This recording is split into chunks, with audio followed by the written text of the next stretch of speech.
Hello everyone, j'espère que vous allez bien. Bienvenue sur STV Jeune Radio.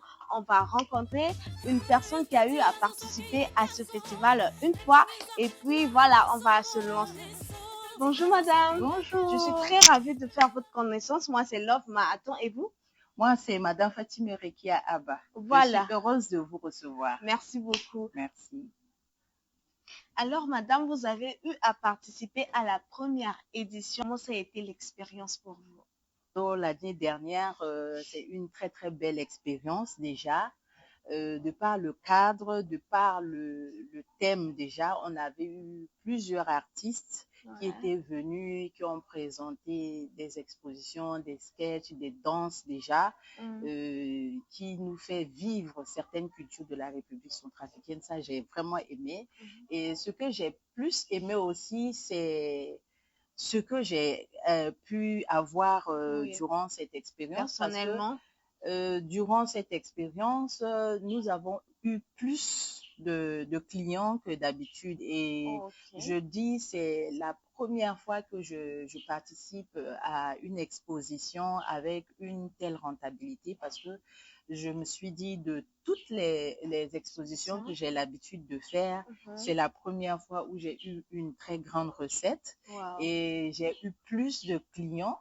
Et en plus de ça, après cet événement, j'ai encore d'autres clients qui ont été fidélisés, et qui sont devenus nos meilleurs clients, partenaires d'affaires. Et en plus de ça, la MINUSCA nous a contactés après cette exposition pour aller produire des beignets de tubercules de manioc frais lors de leurs événements. Ça nous a vraiment boosté et ça nous a fait connaître d'autres publics et les gens ont connu aussi d'autres produits que nous offrons parce que le plus souvent, je prends par exemple les cas des beignets de manioc.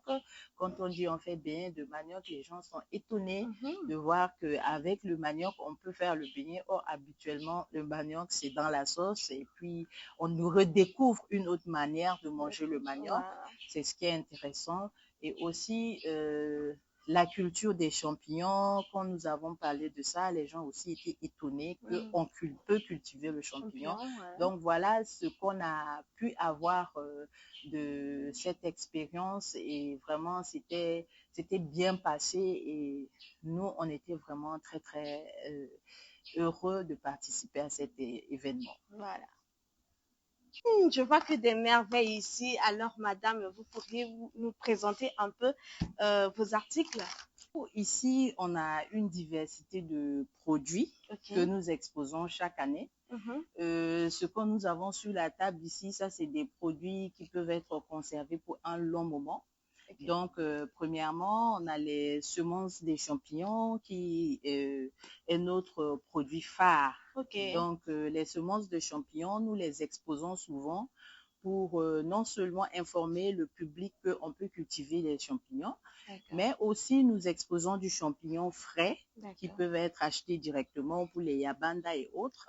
Et aussi pour ceux qui souhaitent cultiver le champignon, on peut aussi vendre des semences de champignons et leur montrer comment eux-mêmes ils peuvent cultiver leurs champignons.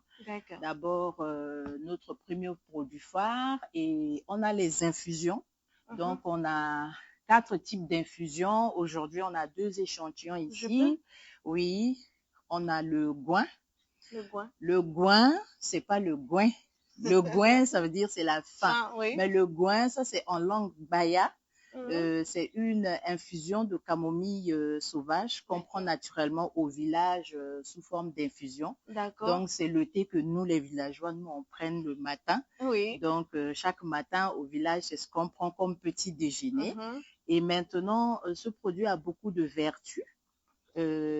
Si on souffre de l'hypertension, on peut le consommer aussi pour faire baisser l'hypertension et ça permet aussi de réduire le cholestérol dans le sang. Donc, on a comme ça 3 types. On a le goin qui est nature, donc juste les feuilles qu'on a séchées, qu'on a conditionnées. Et ici, c'est le plus parce qu'on a ajouté du citron séché dedans. Et on a le plus 2 où on a ajouté et du citron et du gingembre. D'accord. Et on a aussi l'infusion de carcandi.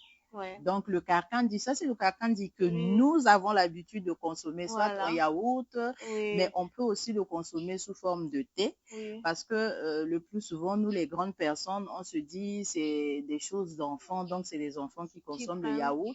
Mais c'est un produit qui contient de la vitamine C d'abord et qui peut réguler aussi le sang. Donc, si ça permet de lutter contre l'anémie. Donc, c'est important aussi pour que des grandes personnes puissent en consommer. Oui. C'est pourquoi nous l'avons pensé et nous l'avons mis sous forme d'infusion pour que quand on le prenne, on se dit, on n'est pas dans les jeux d'enfants, mais dans un produit qui peut nous donner la bonne santé et qui peut aussi nous donner aussi une satisfaction comme les autres thés.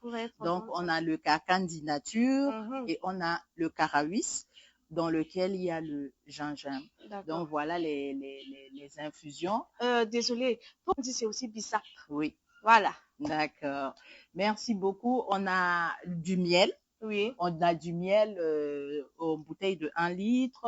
On a du miel en bouteille de 500 millilitres et en bouteille de 280 millilitres dans une plus petite bouteille. Mais pour l'instant, on n'a que les deux qui sont là. Et ça, c'est du miel purement naturel. C'est pas du miel frélaté qui peut être consommé par tout le monde.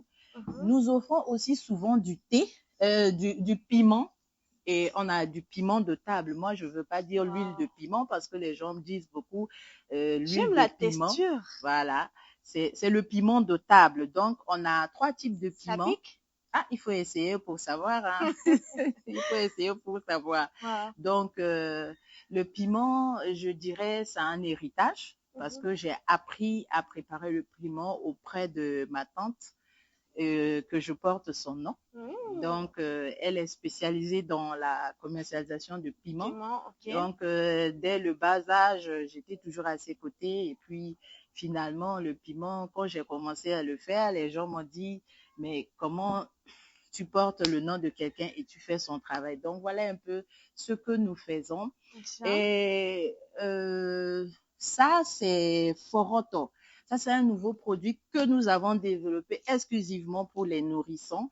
Donc, c'est une farine de sevrage qui peut être consommée à partir de 6 mois et qui est faite à base de céréales locales, donc à base de maïs, de mil, de sorgho, de riz, qui sont cultivés exclusivement en République centrafricaine, donc adaptés pour les enfants centrafricains.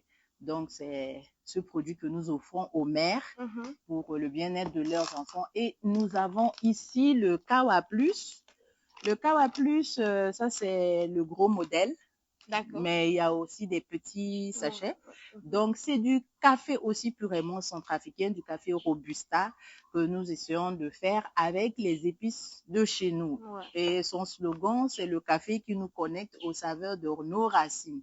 Donc, si tu es centrafricain et que tu aimes le café, voilà du bon café pour toi et que tu peux prendre. Il y a des packs de 100 grammes et il y a des packs de 1 kilo pour les grandes familles ou bien pour ceux qui veulent avoir une grande quantité en réserve. Donc, voilà un peu ce que nous offrons. Mais nous offrons également des beignets, des biscuits. Ça, c'est des produits qui sont périssables. On le fait juste, soit c'est sur le site qu'on le produit, soit on le fait juste la veille pour le vendre le jour de l'événement. Donc, c'est des produits qu'on ne peut pas conserver et qu'on le fait sur commande. Donc, voilà un peu. Et le dernier produit que j'allais oublier, c'est du savon. Du savon fait à base de miel et de cire d'abeille que nous proposons pour avoir une belle peau et ça adapté à tout type de peau. Donc, voilà un peu ce que nous avons comme produit. Voilà, même Alors, quels sont vos messages à ces personnes qui hésitent encore de participer à ce festival?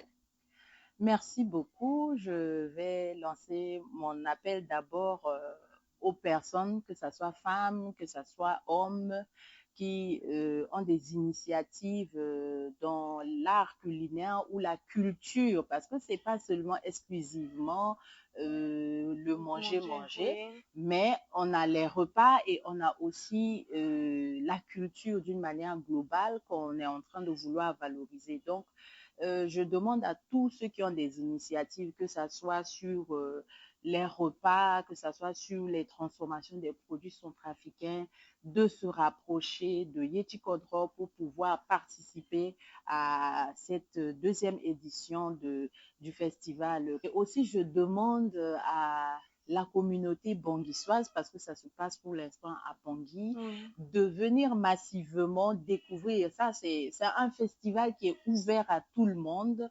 C'est pas payant, c'est gratuit. Venez découvrir les diversités de la République centrafricaine au travers des repas, au travers des produits, au travers de la culture centrafricaine, pour valoriser l'art et la culture culinaire de la République centrafricaine. Ok, merci beaucoup, madame. Je vous remercie. Singila mingi ita love. Singila. Ok. So